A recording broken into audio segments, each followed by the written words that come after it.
interesting if somebody could throw light that that's also a part of wellness. Yes or no? Yes. शमन चिकित्सा is basically हम जहाँ पे medicine का use करके जो व्याधि है, जो डिसीज है, उसे कम करने का, ट्रीट करने का ट्राई करते हैं। और शोधन चिकित्सा, अगर बॉडी में बहुत ज्यादा टॉक्सिन्स बन गए हैं तो हमें उसे जैसे पंचकर्मा है, सेहन, स्वेदन, वमन, विरेचन, बस्ती, इन तरीके से हम बॉडी को डिटॉक्स करते हैं। इस तरीके से 2 टाइप के treatments Ayurveda. What's your take on detox? Modern medicine believes in kind of having a way in which your alimentary system, like your lymphatic system, your urinary system, and all those, even your gastrointestinal system, to be patent and open and cleansing well. What is your take on that? I think it's necessary because yes, there are issues with your, like you said, your gut is your brain, second brain. That's what they say. So if your gut is not working properly, your whole body goes haywire. Even your brain goes haywire. So it's best that you take part of your gut, through everything, including your diet, lifestyle, so that everything works in proportion.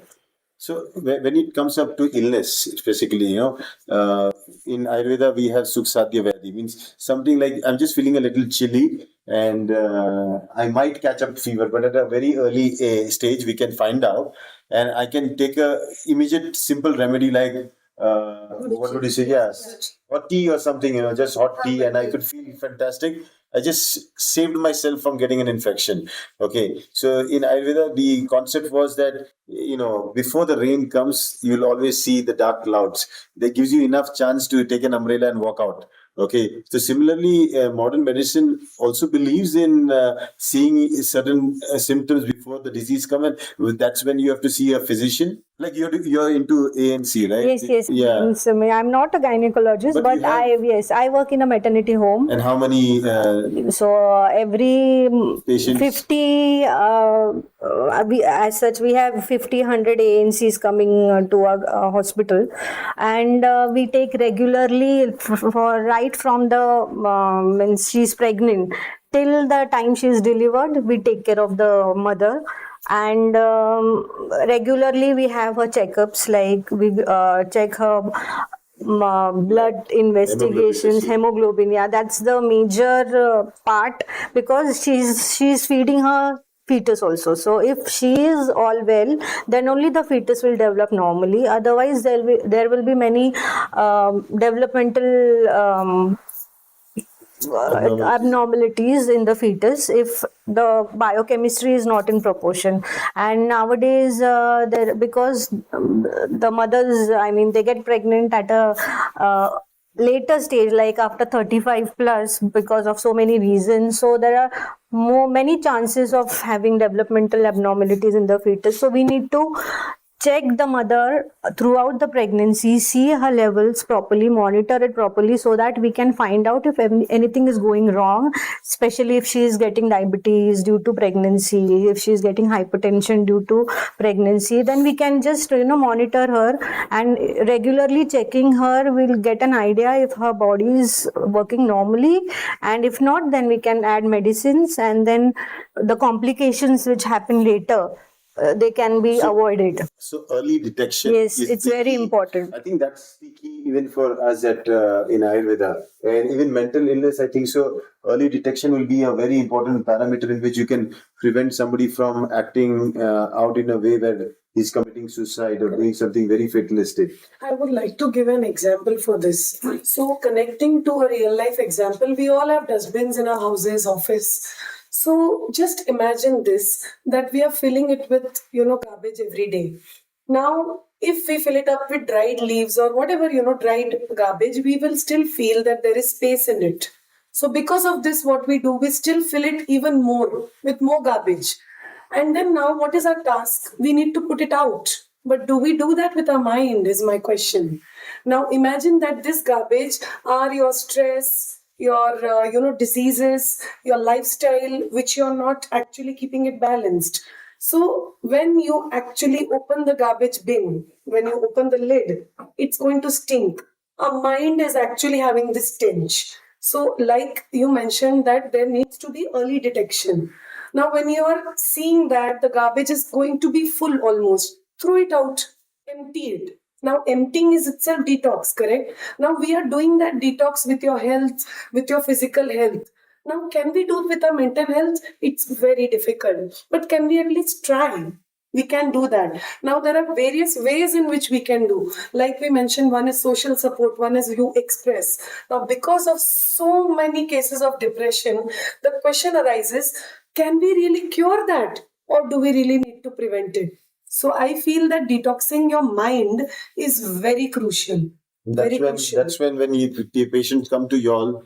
I think every doctor spends some time in talking to and Yes. finding out what is Yes. the history behind this particular thing. And in Ayurveda, there's a nice term that they use for the cause. It's called Hetu, right? Right. Hetu means every The first time. kind of treatment in Ayurveda is Nidan Parivartan. Uh-huh. It means that you know you are under a lot of stress. You can curb it. That time itself, you can start taking some herbs like there is Brahmi, Jyotishmati, Aparajita, just some of the herbs that work on your mind.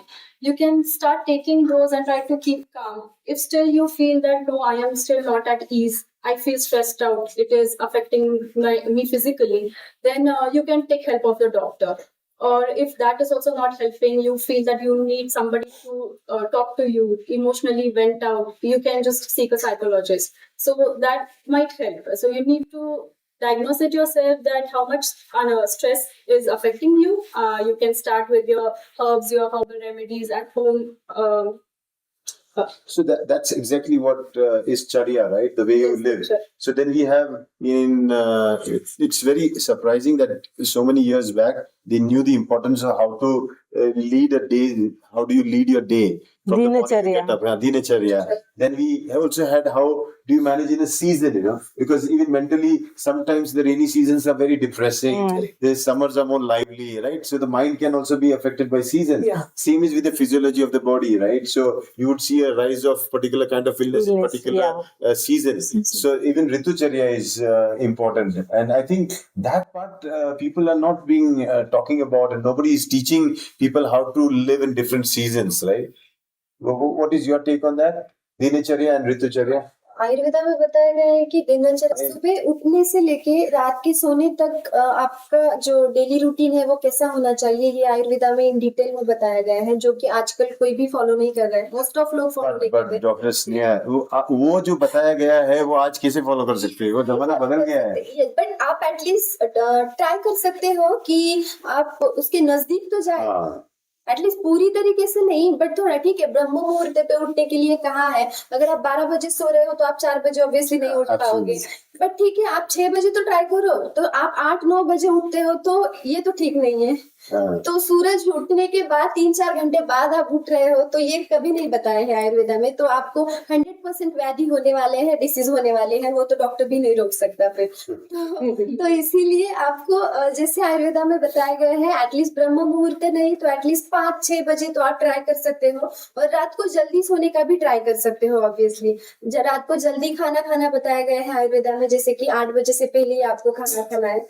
ठीक है, आप try करो. नहीं हो रहा है पूरी तरीके से पॉसिबल तो आप ट्राई तो कर सकते हो पूरी तरीके से फॉलो करने के लिए. You see how wonderful it is. We have ancient science, medical science, and we have modern medical science. Actually, they are not too different. This is just evolved into more, rational science. From a science that believed in certain ways, this has just proved itself, So they are not too different. If they work hand in hand and people know how to work together, I think even with the concept of mind in Ayurveda, we have a concept of mana. And in Ayurveda, like any other, like even Rakta, like the blood, mana is also one of the things that actually has a channel through which it flows. So it's beautifully explained. But psychology is the modern version of what ancient concepts of mind were. So if you look at the whole concept that there is no two, we are actually need to integrate all these things and apply them for the wellness part of our own well-being. And now, since we are setting the tone for the next episodes to come in the near future, I'm sure it is going to get interesting, because here in this episode you have heard a lot of words Rasayan, Dhatu. Then Dr. Sneha was telling about dosha. Then she was talking about pragya prad, and I don't know what. And then doctor was telling about those normal parameters in physiology. I think she will also cover up anatomy and so many things. And then she was talking about consciousness, and then you have two different types of consciousness, right? Then there's too much of information, but the whole purpose of this wellness tank is to make sure that while we do all the confusion and talk and everything, we are like fishes moving around, and you all can enjoy the fish tank that we will be presenting you. You will be at peace when you see us talk. So this is a special section right now. We open the floors for cross questioning, so anybody can question anyone. You see, today we had a great discussion on the ways in which we have to see wellness as in the perspective of Ayurveda, psychology, and modern medicine. And if you understand that they are all not different, they are all just a part of the same understanding of wellness that we should all know. And as we come to the end of today's episode, we would just be making it a little more fun by opening the floor for all of these experts to cross question each other, and they could pick up anybody of you all can pick up anybody and ask a question, and that other person also should be questioning the other person. Okay, so you can pick up any of the questions, whatever you like from your field, and ask the question. Okay, to start with, can we start with Dr. Yes, Smita? I would like to ask question to Dr. Dipti. Okay, great. Okay, so Dr. Dipti, you are working in maternity home since long. So how many patients do you see in pregnancy with low HB? See, almost in 5 patient, 1 patient is having low hemoglobin, because we can understand they come from a very poor socio-economic status, and diet is the least part which is being taken care of, because they hardly means they're dependent upon their daily wages are less, so you can't expect them to have a proper diet and all. So I think HB, low hemoglobin, it plays a very major part in ANC. And if the hemoglobin is low, the mother is also affected. There are so many things which follow because she has low HB, and the fetus is also affected because the development is not proper because the mother is having anemia. So I would actually like to know, because we give them folic acid and iron supplements, but they have their own side effects like vomiting and all, which increases. They already have hyperemesis, and this will add on to it. And then we have to give them injections, like if it's severe anemia less than 7 HB, so we have to give them injectables or IV sucrofor or orofor. So I would really like to know, is there anything which in Ayurveda, which or any supplement which will help to increase their HB? Okay, so I also observed that because of iron supplements, they also get the constipation, right? Constipation and low in absorption. So in Ayurveda, we have a very good supplement for that. That is spirulina. So spirulina is easily available and it is affordable too. And the absorption properties of spirulina, because it is natural source of iron plus protein. So spirulina is really good option for low hemoglobin. Can you tell me what exactly is spirulina, so that I also understand what spirulina is and how it will help to increase the hemoglobin? Okay, so spirulina is green algae. Okay, so it is natural source of iron and protein. So it is found in like It's an algae, as you said, Dr. Smita said. It's a blue-green algae, rich almost 70% of its body weight is protein, and it's rich in chlorophyll. And chlorophyll and hemoglobin, the structure, if you look at it, is almost similar. So if you want a good natural source of supplementing your hemoglobin, that would definitely be a supplement like spirulina. And yeah, spirulina does help. So that was the question I was going to tell you to ask her, but you already asked. Good. So as the game continues, we had a question where Dr. Smita wanted to know what is the status of when patients that she sees, when Dr. Dipti, an MBBS doctor, works in managing ANC, means the antenatal care for in PMC, that's Pune Corporation, and she officially runs, is in charge of that particular hospital. And when she sees patients coming in, the pregnant woman, almost, as she said, out of 5, 1, that's not almost 20% of the women today are suffering from anemia. But here was my question to you, was that when you said early from the low strata, I think anemia is not limited only for the people who are now having, not good food, access to good food, but it's also become a major urban problem. Everybody having fast food and everything are still lacking on the diet. And anemia has become a big problem. Maybe someday we take up that as a show and we have that, covered up as anemia as a good topic. So good, But we can discuss Dr. on that. Rajesh, Yeah. as like we deal with more of the community which is around us, like, and they come from a very low socio-economic status. That's the reason I said that, Yeah. we see these problems in Okay, these. great. But yes, so that's what ACB said here, that Dr. Dipti says that yes, anemia is a problem at the grassroots level. But Dr. Smita also gave an idea that how you can address that along with the medicines that you need to take if you're under supervision under medical professional. You can also add up supplements like spirulina, which I don't think so you all will have a problem with, right? Yeah, definitely. So that's one way. Now we open the floor here this side. Anybody? Okay, Dr. Yes Sneha.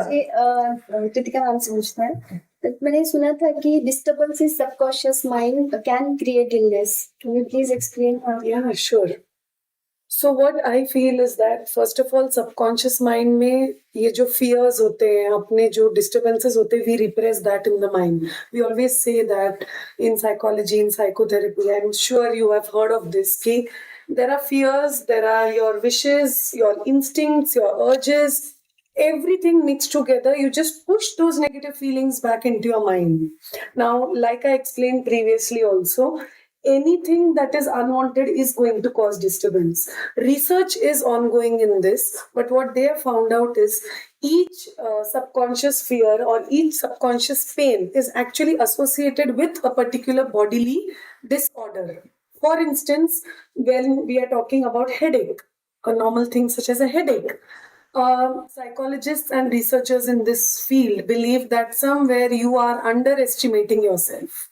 Now, as I said, research is ongoing, so they are nowhere quoting this. But yes, this answers that when there are illnesses, or rather when there are disturbances, it might lead to illness. I would like to give you all one more example. When we talk about backaches, maybe you all can relate in your mind about this.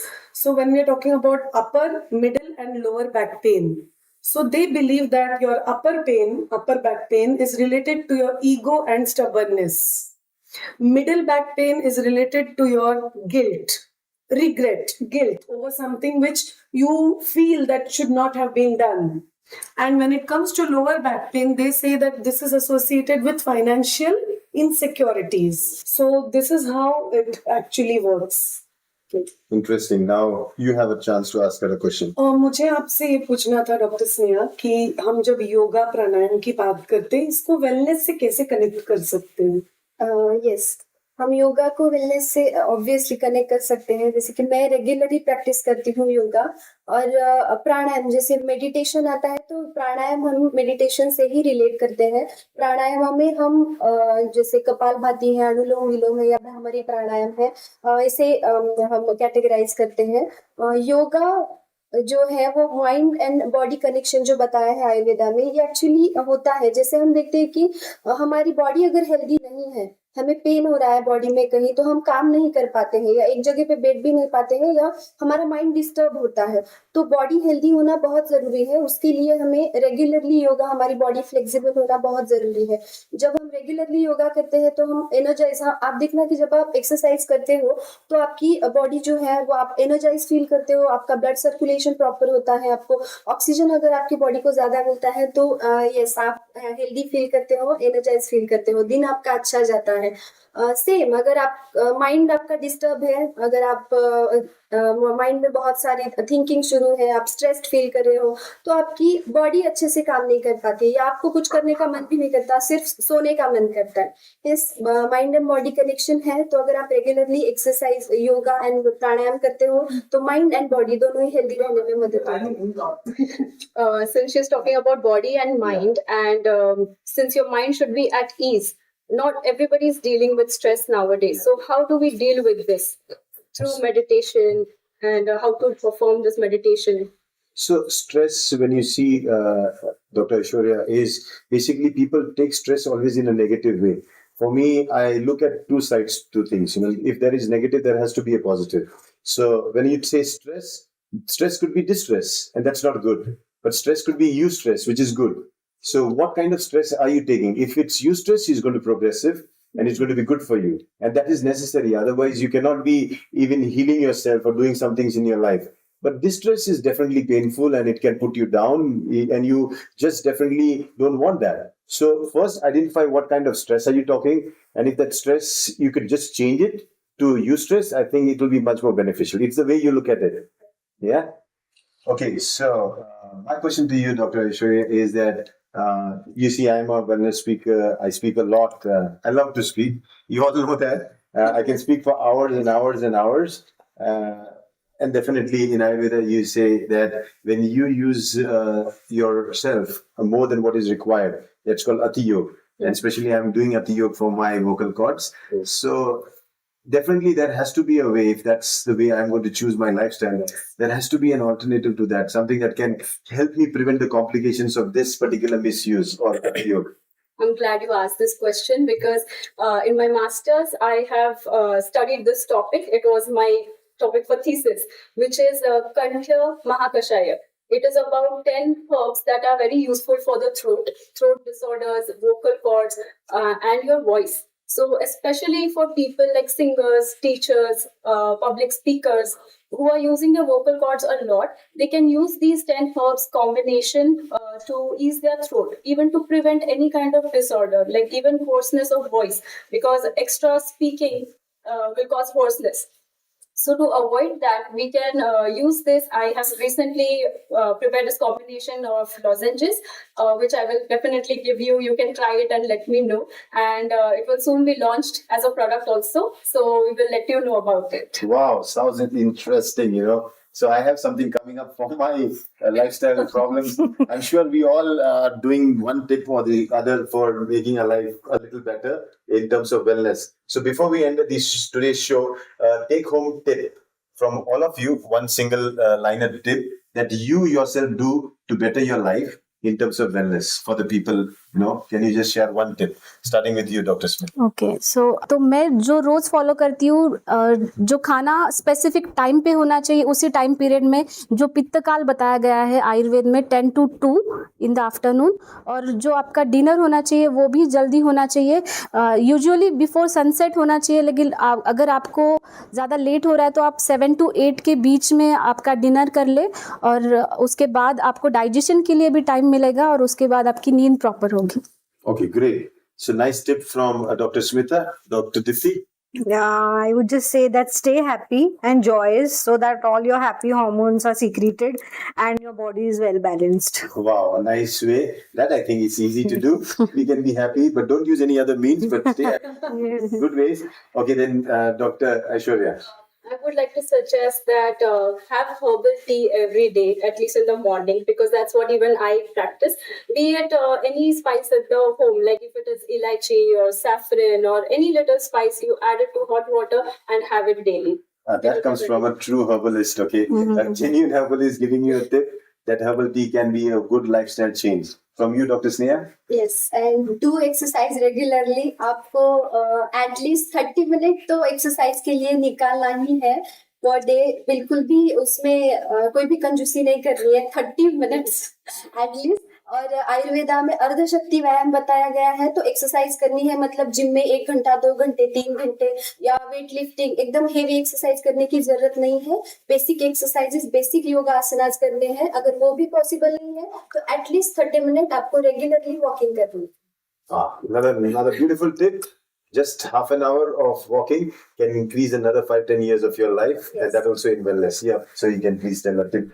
A very simple tip for all of us. One is to give gratitude every single day of our life to anyone in your life or anything in your life. So make it a practice to practice gratitude every single day.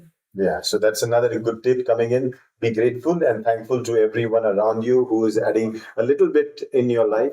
But that's how it is, because life is interconnected. And that brings us to the end of today's session. It has been a nice session where we took these first two episodes that we did, wherein we are placing down the cards so that you can understand what wellness is all about. And as we shuffle the cards in the next episodes to come, we will see what comes up in the next episode in the next week. And till then, thank you so much. See you.